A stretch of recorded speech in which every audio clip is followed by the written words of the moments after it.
So we're down to the third formula. This time is for the arc tangent.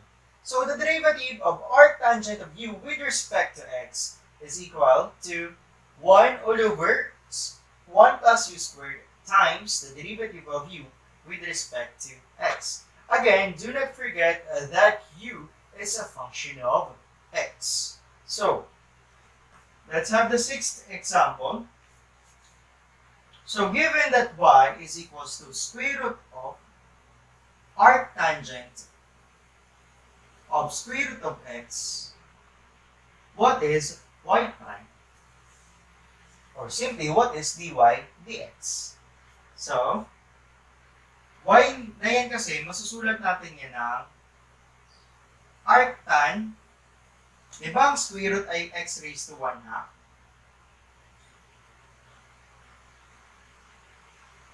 Yan. And i-apply lang natin yung power rule or yung second formula natin sa basic differentiation formulas. Recall lang natin, dun sa formula natin na yun, given that y is equals to a times u raised to n, pag hinanap ko ang derivative of y with respect to x, that is equals to n times a u raised to n minus 1 times the derivative of u with respect to x. So, i-derivative natin yung buo, tapos yung loob which is arctan of x raised to 1 half, and huwag yung ikalimutang i-derivative pa yung x raised to 1 half. Okay? So, here it is. dy over dx. Ano mangyayari dun sa exponent? Tingnan nyo. Bumaba. So, 1 half times arctan of x raised to 1 half. Dahil bumaba, babawasan mo ng isa. Yun na. Pero hindi ka pa tapos kasi hindi mo pa nadiderivative yung buo, which is arctangent of x raised to 1 half. The derivative of arctangent x raised to 1 half is this one. So, times 1 all over 1 plus u squared. Pero alin ba yung u? Yun yung angle natin. Yun yung laman ng arctangent natin, hindi ko angle. So, that is x raised to 1 half, pero u squared, so i-square mo. Kaya u squared, square mo. Times the derivative of u with respect to x, or derivative nung loob pa ng arctangent, which is x raised to 1 half. Kung i-derivative mo ang x raised to 1 half, di ba ang mangyayari? Bababa si 1 half times x, bumaba si 1 half, bawasan mo ng isa. Okay?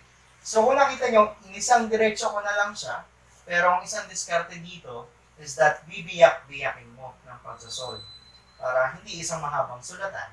Pero nasa sarili mo ng diskarte lang yan. So, 1 half times 1 half, that is 1/4.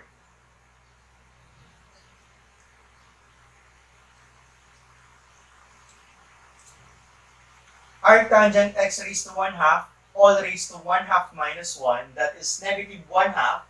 Since negative, bababa lang naman yun.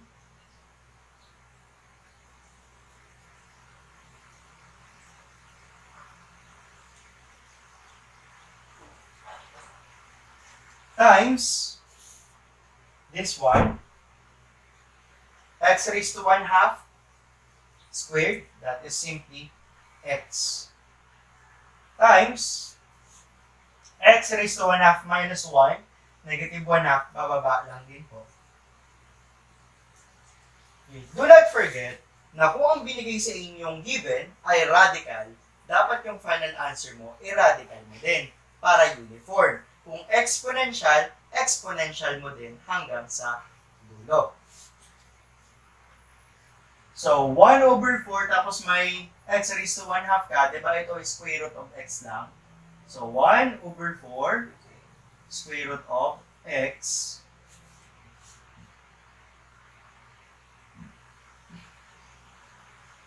So, 4 times 1 plus x times square root of x times square root of arctan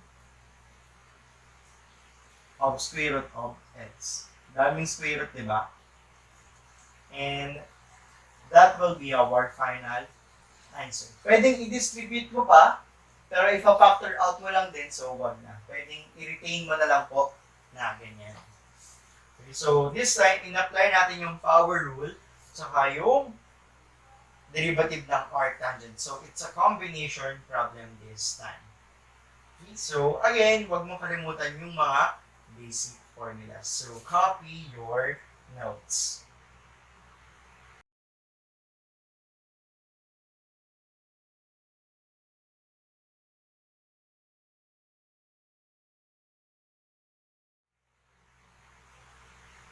So let's have another example. So what if you have an arctangent of x raised to 1, x raised to 9 over 8. Okay? So let u is equals to x raised to 9 over 8. And then du is equals to 9 over 8, x raised to 9 8 minus 1, power rule. So that is equals to 9 over 8, x raised to 1 over 8. Okay? So ito ay arctan of u na. And the derivative of arctangent of u is equals to 1 all over 1 plus u squared times derivative of u with respect to x. Ulit-ulit lang tayo, di ba?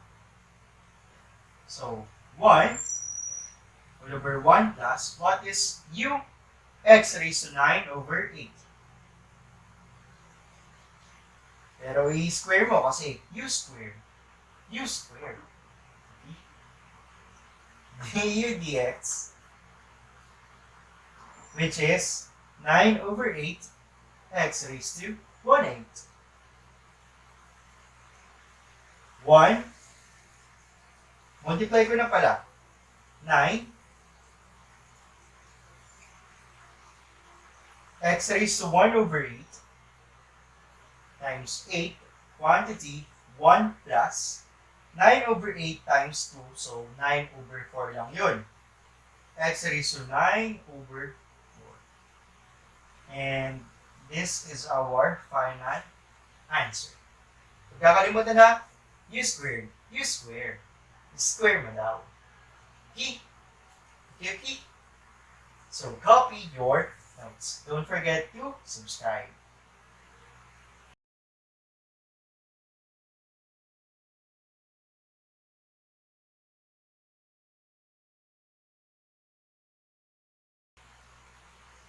Okay? So, we're down to the fourth formula. This time is for the arc cotangent.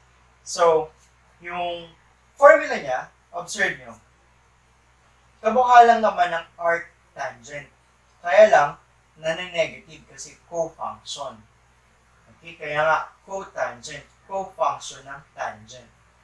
Okay? So, what if y is equals to arc cotangent of x all over x squared. So, as you can see, kung pagbabasahan natin yung first formula natin, or first set ng formula natin, this is u, this is v. And meron tayong quotient. At kapag meron tayong quotient, the derivative of y with respect to x is equals to v du minus u dv all over v squared. Tama ba? So, hanapin natin ang du at dv. So, given that u is equals to arc cotangent of u,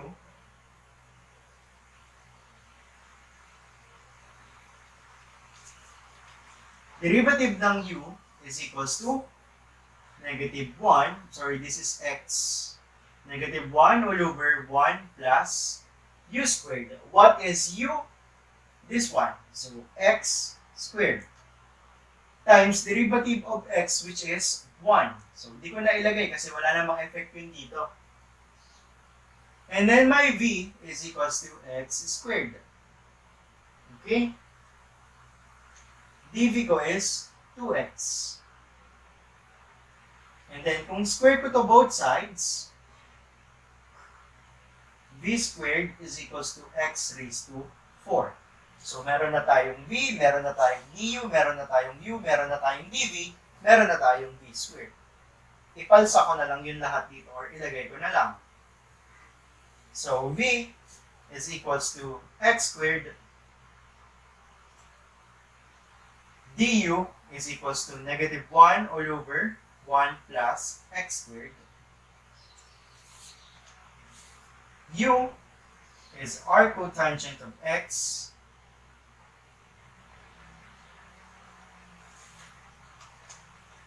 dv is equals to 2x.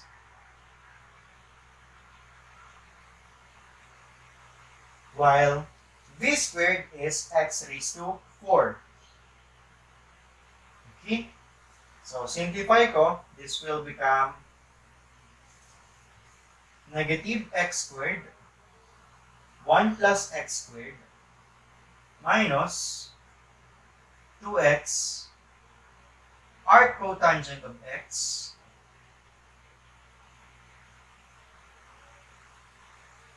all multiplied by 1 over x raised to 4.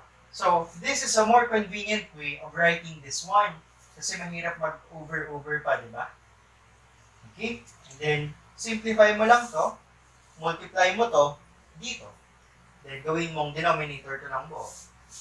So, that is equals to negative x squared minus 2x 1 plus x squared arc cotangent of x all over 1 plus x squared. Kaya lang meron ka pa ditong times 1 over x raised to 4, di ba? E di times x raised to 4. Okay? Pwede mo pa itong i-simplify kasi x squared 2x. Pwede mo pa itong tanggalan ng isang x. So, maglabas ako ng isang x. So, that is negative x. Tinanggalan ko ng isang x, di ba? X na lang plus 2 1 plus x squared arc cotangent of x.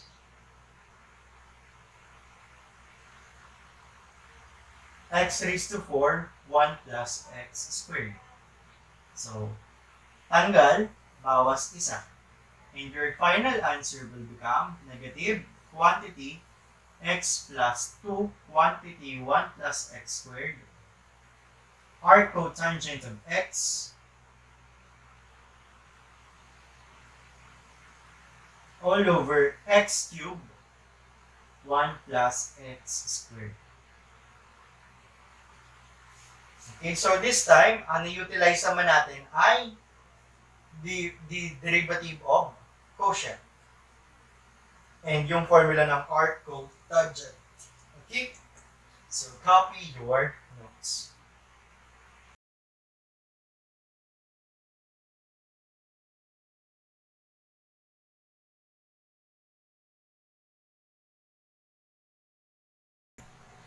So, what's up?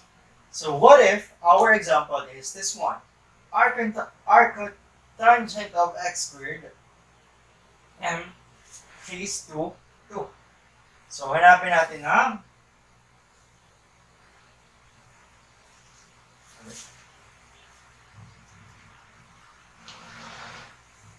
so, hello, what's up? What if your example is this one? Y is equals to arc cotangent of x squared all raised to 2. So, as you can see, ang gagamitin lang ulit natin dito ay yung power rule. Kung saan, ang derivative ng kung ang y ay a u raised to n, ang dy natin with respect to x is n a times u raised to n minus 1 times du dx. So as you can see, 1 yung nandito. Yun lang naman po yung ating A. Tapos U, yung buo. Okay? So, bababa si 2 na exponent times the arc cotangent of x squared. 2 minus 1 times derivative ng arc cotangent of x squared. That is equal to, try ko na lang to.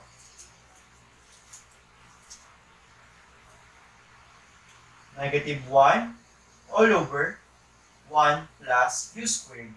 But what is u? X squared. Na i-square mo pa. Times du dx or yung derivative ng x squared, which is 2x. So as you can see, simplify lang natin to. 2 times 2x, that is equals to 4x. So 4x times the arc cotangent of x squared, all raised to 1, times negative 1, all over 1 plus x raised to 4. X raised to 4 since yung x squared, in-square pa natin. Okay. And this is your final answer. Okay? So, copy your notes.